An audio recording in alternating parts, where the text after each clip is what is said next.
Concerns growing tonight among New York City's migrant community about what President-elect Trump's immigration policies could mean for them. Migrants, along with immigration advocates, gathered tonight in Foley Square, where they expressed fear over Trump's campaign promise of mass deportations. So after winning a landslide presidential election, when Donald Trump assumes the Oval Office, he'll be doing it with a mandate from voters to follow through on his promises. And with one of those being a mass deportation operation that begins on day one, many undocumented individuals living in sanctuary cities like New York face an uncertain future. One that could suddenly end with them being removed from this country permanently.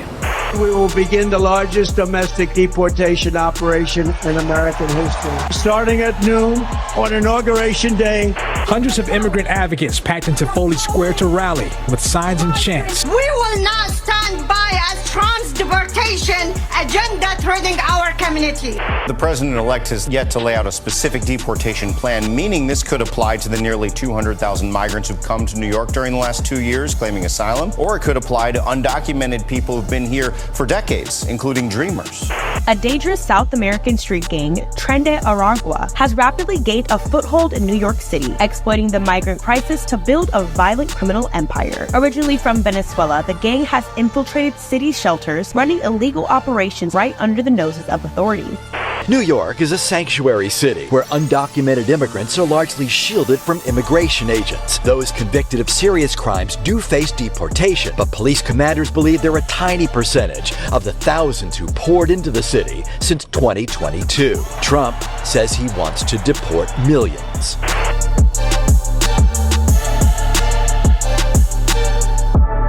So President Trump does not seem to be backing down from his campaign promise to deport those who do not have a legal right to live in America. But what nobody's talking about is that Americans are about to witness a political civil war of sorts where red states cooperate with Trump's new plans and progressive states with sanctuary cities like this one do the exact opposite. And although New York City's mayor, Eric Adams, has promised to work with President Trump, he's bound by law to operate this city as a sanctuary whether he likes it or not. Plus, city leadership is full of progressives who are still in shock that Trump beat Vice President Harris to begin with and have vowed to fight him at every turn. And that means doubling down on sanctuary policies designed to frustrate federal immigration efforts. And while this is being done in the name of compassion and care for immigrants of all backgrounds, critics say asylum seekers have a legal right to remain in the country and that they have nothing to fear from a deportation plan that targets those who do not have such a right. Like the gang members who've been caught taking over apartments in Colorado and Texas and committing robberies in New York while living in some of the city's homeless shelters. And that brings us to the real reason why this battle over deportations is heating up before they've even started. Right now, you've got around 500,000 undocumented individuals living in this city, many of whom aren't gang members and have been living here for years, building new lives for themselves. And there's this feeling among many New Yorkers that after enough time passes, it's unfair for undocumented individuals to be removed from the country, which is why advocates say they should instead be given amnesty and permission to stay here forever. But at the same time, critics say that something has got to be done about the gang members and dangerous individuals benefiting from our sanctuary city policies in a way that endangers law-abiding immigrants and asylum seekers, especially when it comes to the growth of Trende Aragua, a Venezuelan gang that specializes in exploiting some of the very people that fled to America to escape them. And as you're about to see, allowing gangs like that to operate openly in New York just because it's a sanctuary, that's not making this place any safer for immigrants. In fact, it's putting them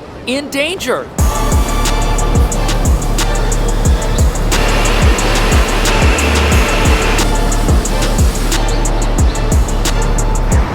So, this massive building behind me, it's the Roosevelt Hotel. It's a 1,000-room shelter for asylum seekers right here in the middle of Manhattan by Times Square. But even though it's intended for families, since New York City doesn't do background checks, some of the individuals who've moved in here are actually members of dangerous gangs and criminal organizations, who, unlike asylum seekers, could be deported if the federal government knew they were here. And even though some of them have been arrested and their gang ties verified, police are not allowed to go in here and remove them from this building. Instead, they get released after they serve their time here, if they serve any at all, and they get to stay because this is a sanctuary. Hundreds of immigrant advocates packed into Foley Square to rally with signs and chants. No hate, no fear.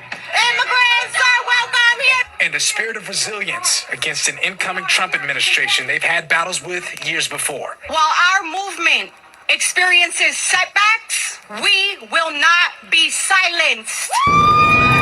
Now, it's important to understand that even though Trump did better in New York than any Republican in recent memory, since this is a progressive blue state, when people hear about deportations, they automatically think of that as a negative for immigrants without making any distinction between those who are in the country with valid authorization and those who are not. For example, asylum seekers who've entered the country and have a pending court case are allowed to reside in America while that case and their asylum application play out. That's very different from someone who's a gang member and a federal fugitive who's been ordered out of the country but has not yet been apprehended by ICE. And that person benefits from sanctuary city protections in a way that a law-abiding asylum seeker does not. And if activists are able to thwart President-elect Trump's deportation agenda, many of the dangerous individuals living in places like this will still be able to stay here, creating a situation that's incredibly alarming for the non-gang members who are the majority of people living in places just like this. And even asylum seekers want to see these dangerous individuals deported. They're shocked it hasn't happened yet. Look at this. The parents who live in this place and have little kids don't want to see their children swept into a criminal underworld, which is growing right where they are staying. And you'd think if all immigrants were endangered by some sort of deportation plan and nobody was going to benefit from it, the people who live in facilities like this and apparently fear for their safety would have been out protesting. But no, this is not where those protests took place. They took place somewhere else. And the activists who led this recent protest see all deportations as bad, even if the people who might get deported are dangerous. Taking Donald Trump at his word that he will carry out his campaign promise to use immigration agents to round up and deport mass numbers of undocumented immigrants. The fear on the streets in places like Bushwick, Brooklyn, and Jackson Heights, Queens is real. So Jackson Heights, Queens, that's a neighborhood that, yes, has a large immigrant community, but it's also the neighborhood where neighbors have been protesting recently because gangs have taken over their streets, and they called for a National Guard deployment to clean up their neighborhood. Right now, the whole area is in the middle of a massive police surge with hundreds of officers, which is supposed to be a 90-day program to get crime off the streets there. And we know that the crime taking place there is gang-oriented. It's been documented. People know about this. Here they've got a photo of some of the TDA members that live in the facility behind me. And look, even though most asylum seekers are not gang members, a small number of gang members can have a big impact on a place like this that bans police from entering, because remember, this is a sanctuary. The cops, they can't just roll in here and keep the place safe. Oh no, that's not allowed in New York. And this allows gang members to get away with things like smuggling weapons inside, something else that has been widely documented happening here, which they do by using DoorDash delivery bags. And this gets even more frightening when you consider that this is a shelter for families and that this gang's specialty is human exploitation. And they're effectively able to size up everyone who enters this facility to determine their value to the criminal underworld. And even though these are people who nobody wants living in New York City, because President Trump's name is attached to plans to get rid of them, there are some people here who just won't stand for it. Even though that would make places like this hotel safer for the asylum seekers who live here and need it to get back on their feet. I am afraid, this man told us, I have children and grandchildren and I work hard. It would be unfair to deport us. New York is a sanctuary city where undocumented immigrants are largely shielded from immigration agents. Those convicted of serious crimes do face deportation, but police commanders believe they're a tiny percentage of the thousands who poured into the city since 2022. So this clip starts off with a hardworking person who's undocumented and presumably law-abiding, and then it immediately changes gears to talk about how sanctuary cities can protect those who might be criminals and are in danger of possibly being deported, which does help point out the two sides to this issue. You've got people living here who are undocumented and aren't necessarily gang members or criminals, and then you've got the criminals who are making this place incredibly dangerous and unsafe for everybody. And even though nobody wants the criminals to get a free pass in New York, especially a room in a hotel like this, the other folks who might be undocumented but have families and fulfill a role in the city's economy, they're not looked at the same way. And some people here in New York think it's not necessarily fair for somebody who's lived here for decades to all of a sudden be forced to leave when they might be leaving behind family members and kids. And a lot of folks want to see something done for people who may have slipped through the cracks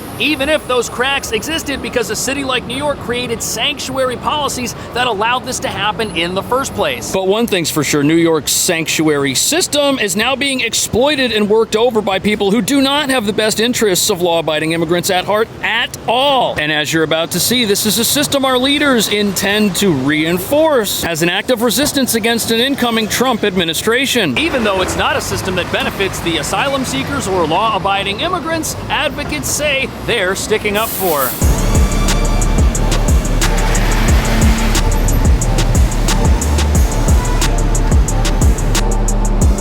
So the big question on everyone's mind now is how exactly would a Trump deportation operation actually work if it starts on day one of his presidency? And if it does, what would a city like New York that is a sanctuary, what would it do to fight back against that? Mayor Adams earlier this week admitted the city has struggled to balance the overall rhetoric and balance its budget due to the influx of migrants. Yet the administration addressed the fears many immigrants expressed ahead of Thursday's demonstration. I want to reassure people they do not need to self-deport. They do not need to hide. So New York really is between a rock and a hard place here. They've got gang activity growing throughout the city, but they've also got a legal requirement to continue things like right to shelter, which many critics say are why the asylum crisis here has grown to the size that it currently has. Plus, our sanctuary laws are set in stone, and no one's talking about rolling those back. But the city does operate around 200 asylum shelters that cost billions of dollars, and some of the money New York City gets to operate comes from the federal government.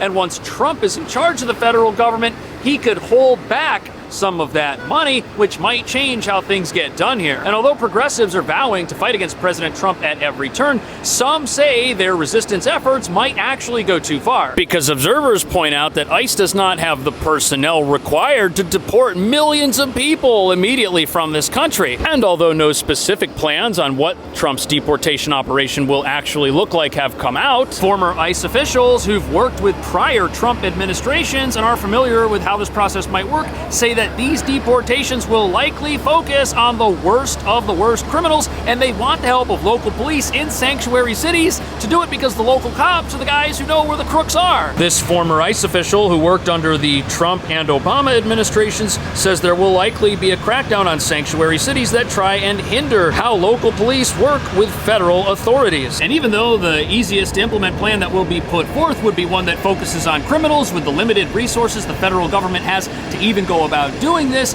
local activists here are digging in their heels and getting ready to resist whatever happens, because according to CBS News, after the criminals are all gone, which could take a while, perhaps other people who we don't necessarily think of as criminals could be next. He will start with migrants who have committed criminal convictions and who have committed crimes here, and also national security threats. But we spoke to former ICE official Tom Homan, who was very likely to join a second Trump administration, and he told us and told 60 Minutes for that project that this operation will move beyond criminals and national security threats, that it will also target migrants who are not criminals but who are otherwise in the U.S. illegal. So what many people are worried about is what's going to happen when you have a mixed family situation where you have an undocumented person who's married to a legal spouse. What if one of them were to get sent out of the country? What if there's kids involved? These are big questions that are obviously causing a lot of anxiety for people who might be in that situation. And this specific report mentions that ICE only has around 6,000 people who could engage in the act of finding people and deporting them. And there's no way 6,000 officers could deport millions of people. It's just not mathematically possible. And even if an operation does start on day one of Trump's presidency, it would likely take a long time to find criminals hiding in all corners of this country. And even though many advocates say that if these plans start happening, asylum seekers will be at risk,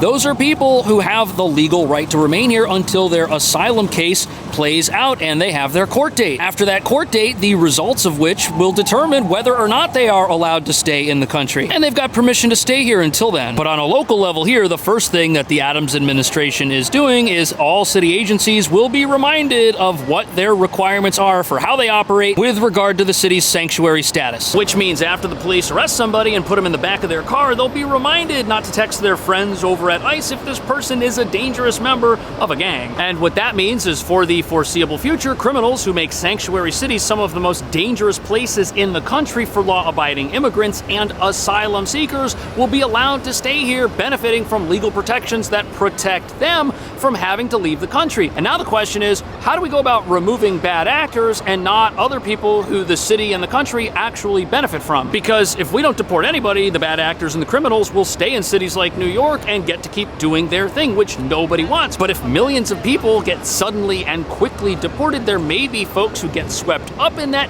who benefited their communities and the country. What do you think about that? Thank you so much for watching. I'll see you in the next video.